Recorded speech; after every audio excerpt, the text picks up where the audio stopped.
Miriam and Moses, from the book of Exodus, chapter 1, verse 7 until chapter 2, verse 10.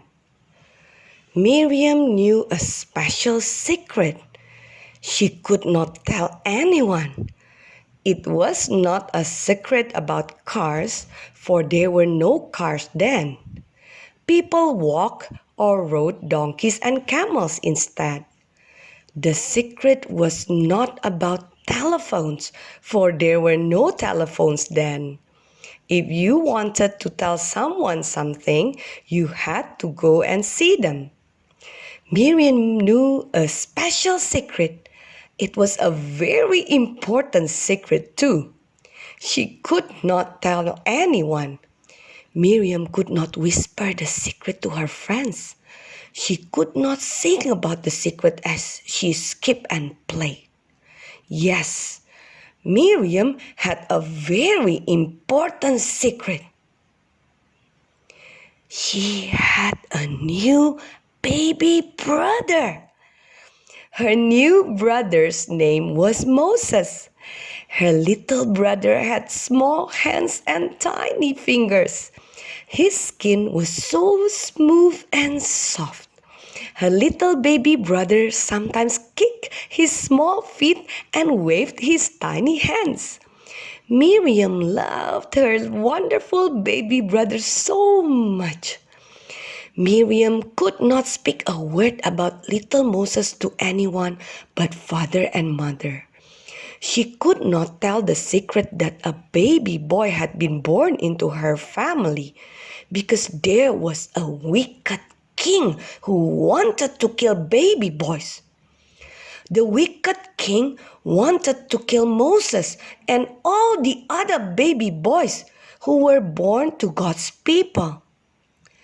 The wicked king did not want little Moses or any other baby boys to grow up to love God and his people.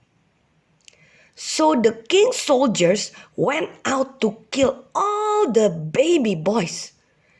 Miriam just had to keep her little baby brother a secret.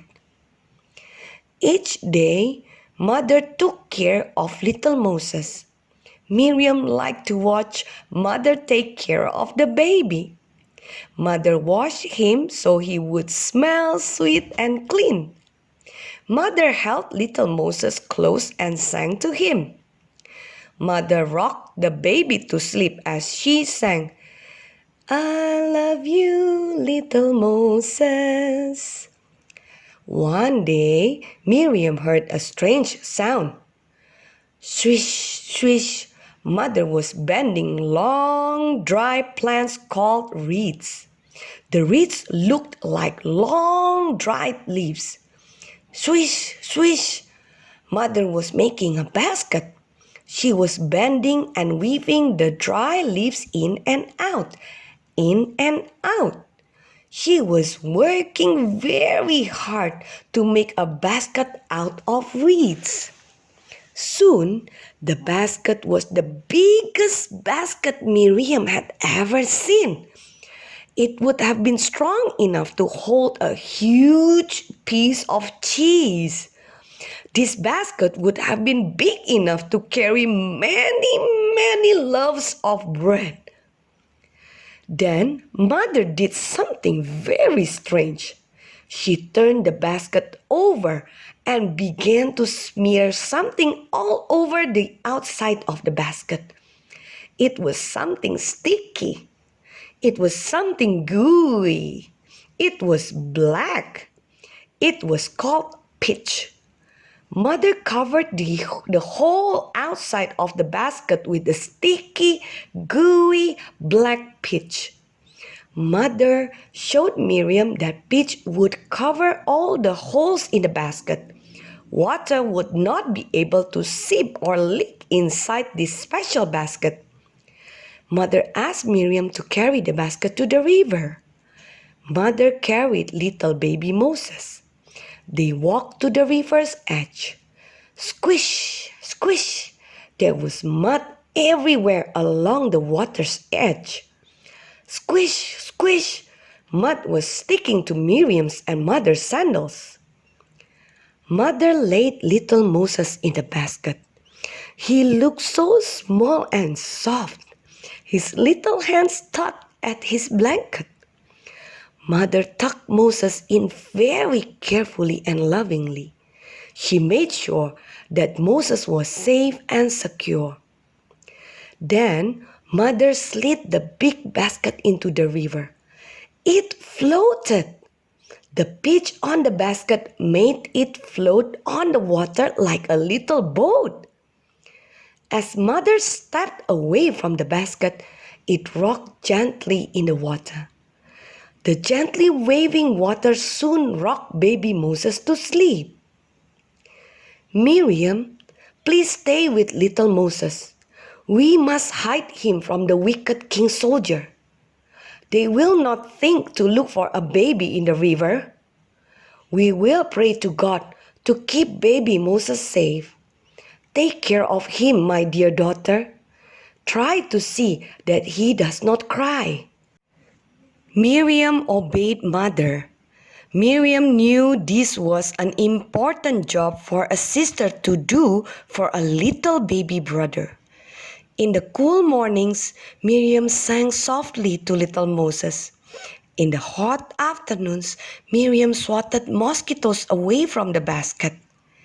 In the early evening, Miriam could hear the frogs. Quack, quack, quack, quack. Every day, Miriam faithfully took care of little Moses by the riverside.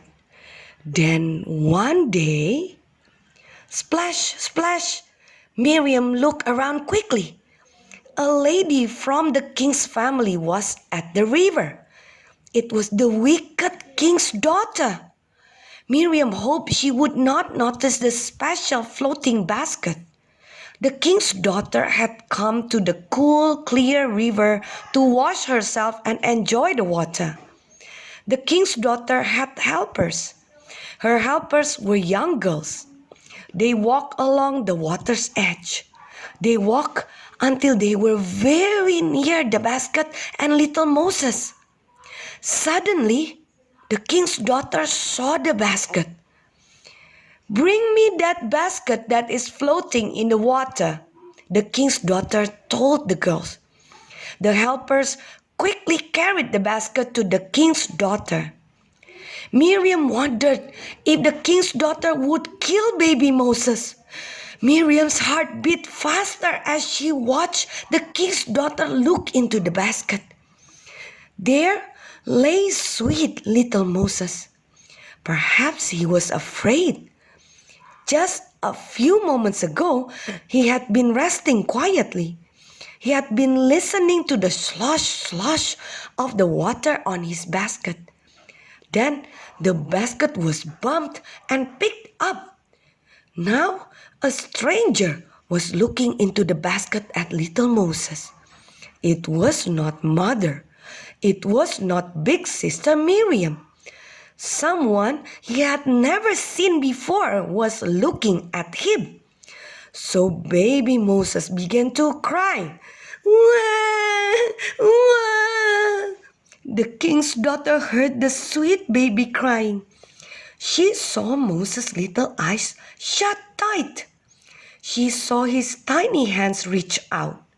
The king's daughter knew that baby Moses was afraid. She did not want to hurt little Moses. Instead, she felt love in her heart for this precious baby in the strange basket boat.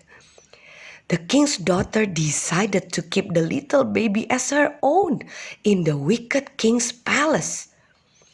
Miriam watched the king's daughter look at little Moses.